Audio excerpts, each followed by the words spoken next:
sewing machine, sewing machine د جامو ګنډلو ماشین. microwave, microwave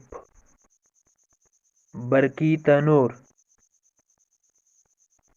headphones, headphones گوشکی. plug, plug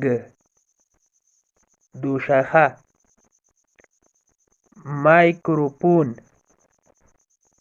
microphone mic. printer, printer printer. fridge, fridge یخچال. iron, iron برقی اتو. blender,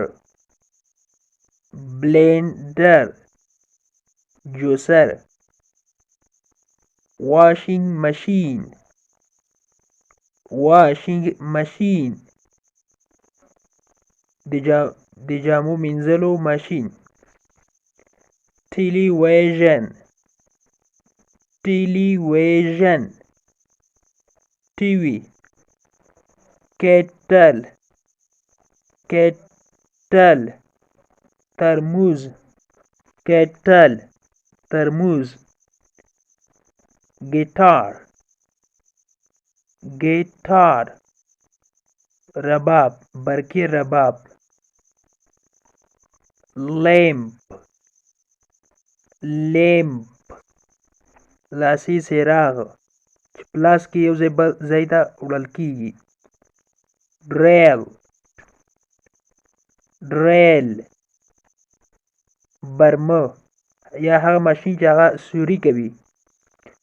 computer, computer computer. speaker, speaker loudspeaker. telephone, telephone telephone. internet router, internet router د انټرنیټ روټر یا لیږدونکی.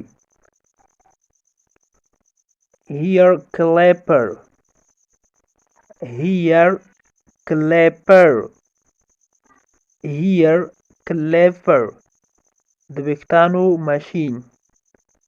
موبایل فون، موبایل فون، موبایل فون موبایل.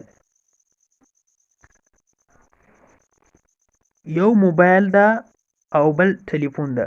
د دې ترمنځ ډیفرنس شته، یعنی فرق شته. فرق څه ده پکې؟ ټلیفون هغه آله ده چې هغه په ځمکه ایښودل کېږي، په ځمکه ایښوي. یعنی که چېرې موږ ساده ژبه کې ووایو، ټلیفون هغه ته ویل کېږي چې هغه په ځمکه ایښوي، په میز باندې ایښوي.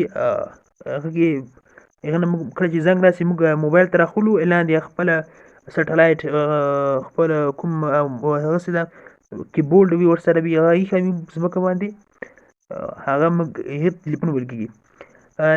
لنډه دا چې ټلیفون چې ده دا کور کې وي، په دفتر کې وي، بهر نه وړل کېږي، په جوب کې نه وړل استعمالېږي. او موبایل چې دا موبایل بیا جوب کې هم وړل کېږي، لکه موږ تاسو چې د ایپل موبایلونه دي، د آیفون ایپل کمپنۍ والا دي، همداشان سمسونګ کمپنۍ والا دي، ټولو ته موبایل ویل کېږي. او ټلیفون چې دا هغه په کور کې ښودل کېږي یا په دفتر کې ایښی وي، هغې ته بیا ټلیفون ویل کېږي. د نن ورځې کلاس تر دې ځای پورې ولې ده چې اوس مو ترې زده کړي وي. او که غواړئ چې انګلیسي ژبه په ډېره کم موده کې زده کړئ، نو مهرباني وکړئ زموږ انګلیش ټو پښتو لرنینګ چینل سبسکرایب کړئ، تر څنګ یې د بیل آیکن ووهئ او بیا په آل کلیک وکړئ.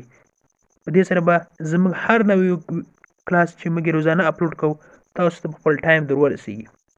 که زموږ د کلاسونو باره کې کوم پیشنهاد، نظر، نیوکه لرئ، نو مهرباني وکړئ موږ ته یې په کمنټ کې پرېږدئ. تر بیا چې زه حاضر کړم، تر بیا مو پاک رب سپارم. هر چیرې چې یاست الله مو مل شه. Thank you so much. for watching.